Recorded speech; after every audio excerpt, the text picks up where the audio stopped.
Welcome back to Hole in the Wall. And this is round 2. Round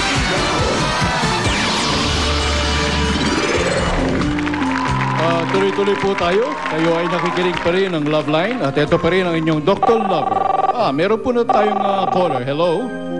Hello po, Dr. Lover. Ihingi sana ako sa inyo ng tulong eh.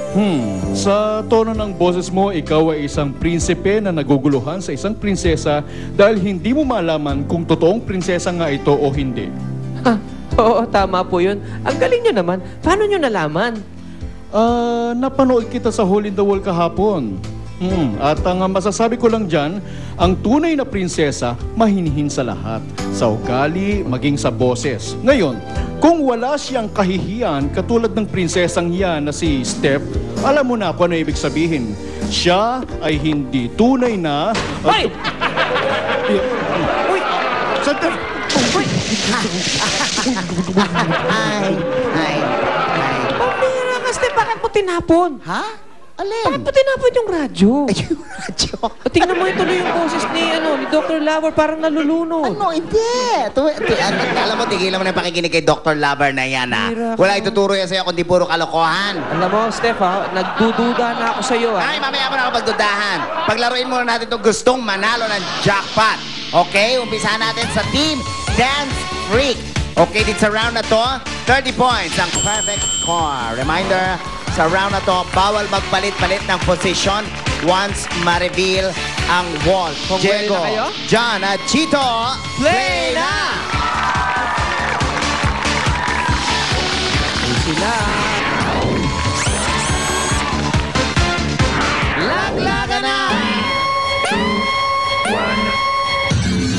Ay, kanino natapat ang butas? Magtulungan, magtulungan! Magtulungan kayo, dali! Ayan na! Ayan na! Ay, nako! Ano nangyari, Chito? Halika dito, Chito! Halika dito! Ano nangyari? Tinulungan ka ba ng dalawa? Kamay ko dito sa ano? Sa may area. Nako, marami ka pang paliwanag. Ito, instant replay. Tignan mo kung ano nangyari.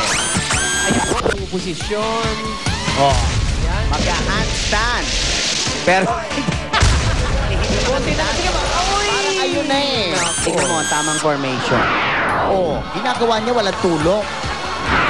Okay, eto na. Tomas, Rose, and Anthony. Play na! Ayun, nakumuna si Tomas, oh. Gusto niya siya ang nasa gitna. Laglaga na! Boom! Natapat Hoy, yata. natapat. Kanino natapat? Alalayan nyo. Hawakan nyo yung paa, yung kamay, yung lalaksak. Naman nyo. Hoy! Sayang. Oo nga. Anong masasabi? Nagising ako! Kanina. Nakabakan niya yung pa ako, baka hindi ako makatakbo bukas. Saan ba ang karera mo bukas? Sa Lazaro, sarado na ako. Instant replay. Alam ko nagpapambuno sila o nagtutulungan. Parang tinatadya ka. Oy! Pero ito ang tamang connection panoorin mo. Huli na eh. Huli na talaga. Tingnan natin ang mga score niyan. Unahin natin ang score ng Team Dance Freak. Dance Freak? 0. 18 pa rin. Napako doon. O baka labanan sila, tagtagan sila ng score dito sa Team Action. Okay. Team Action, doon yung score. 0 Zero. Uy! Oy, 2 points pa rin ang lamang. Ibig sabihin, dito sa third round, talagang magkakasubukan? Magkakasubukan dahil 50 points ang perfect score doon. Alright, magbabalik po ang Hole in the Wall.